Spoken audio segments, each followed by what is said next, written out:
স্ট্রোকের ট্রিটমেন্টের একটা গুরুত্বপূর্ণ পার্ট ফিজিওথেরাপি, যেটা ট্রিটমেন্টের একটা গুরুত্বপূর্ণ অংশ হিসেবে তাদেরকে নিতে হয়। তার সাথে একটু জানবো যে অকুপেশনাল থেরাপি এবং স্পিচ থেরাপি কতটা গুরুত্বপূর্ণ স্ট্রোক ম্যানেজমেন্টের ক্ষেত্রে। স্ট্রোকের ম্যানেজমেন্টে ফিজিওথেরাপির ভূমিকা অপরিসীম।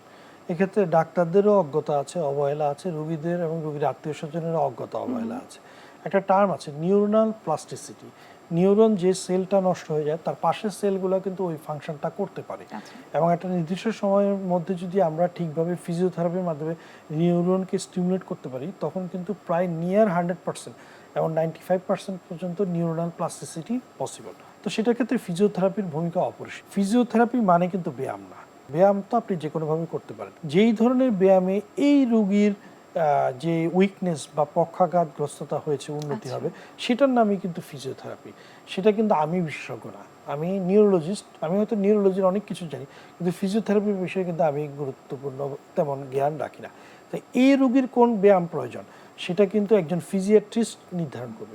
ফিজিওথেরাপিস্ট তাকে দিবে, কিন্তু ফিজিয়াট্রিস্ট নির্ধারণ করবে। যেমন এখন একটা ছোট্ট উদাহরণ দিই, যেমন সেরিবেলার স্ট্রোক বলে একটা স্ট্রোক আছে, সেখানে কিন্তু হাত পায়ের কোনো দুর্বলতা হয় না, কিন্তু রোগী হাঁটতে পারে না কারণ তার ব্যালেন্সের প্রবলেম। তাহলে সেখানে যে ব্যায়াম করতে হয় এটার নাম হচ্ছে ব্যালেন্সিং এক্সারসাইজ।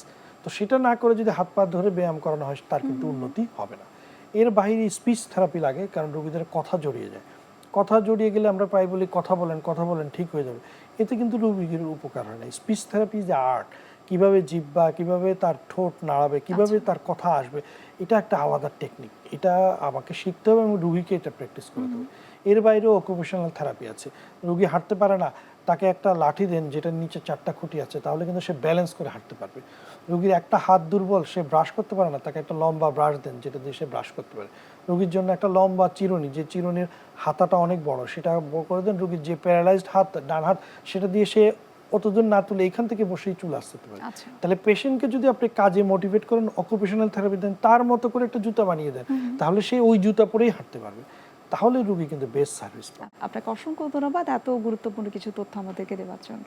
আপনাকে এবং এনটিভিকে ধন্যবাদ। সুপ্রিয় দর্শক, এতক্ষণ আপনারা দেখছিলেন এনটিভি নিয়মিত স্বাস্থ্য বিষয়ক আয়োজন স্বাস্থ্য প্রতিদিন। এই পর্যায়ে আমরা দেখে নিচ্ছি আমাদের আগামী পর্বে কি থাকছে।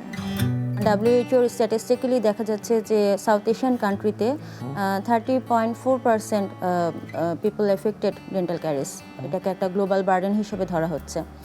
এবং এই ডেন্টাল ক্যারিজের জন্য দেখা যায় যে প্রথম অবস্থায়, ইনিশিয়াল অবস্থায় আমরা ডেন্টিস্টে শরণাপন্ন হই না। ডেন্টাল ক্যারিজ হচ্ছে একটা ছোট গর্ত থেকে স্টার্ট হয়। প্রথম অবস্থায় অনেকেই যেতে চান না ডেন্টিস্টের কাছে, মনে করেন যে একা একাই সেরে যাবে, কিন্তু এটা আসলে একা সারবার নয়।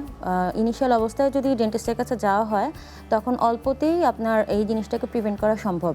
সেই ক্ষেত্রে কস্টটাও কম হয় এবং দাঁতে ব্যথা ওঠার আগেই আপনি সেটাকে নিরাময় করা সম্ভব। বিশ্বের যে কোনো প্রান্ত থেকে যে কোনো সময় এনটিভির জনপ্রিয় অনুষ্ঠান স্বাস্থ্য প্রতিদিন দেখতে আপনারা ভিজিট করতে পারেন আমাদের পূর্ণাঙ্গ পোর্টাল www.ntvbd.com এ। এছাড়াও এনটিভির বিভিন্ন ধরনের জনপ্রিয় অনুষ্ঠান এবং নিউজ আপডেট পেতে আপনারা ভিজিট করতে পারেন আমাদের ইউটিউব চ্যানেল এবং ভেরিফাইড ফেসবুক পেজে। দর্শক, আজ এখানেই শেষ করছি। দেখা হবে আবারও আপনাদের সঙ্গে। সে পর্যন্ত আপনারা সবাই ভালো থাকুন, সুস্থ থাকুন।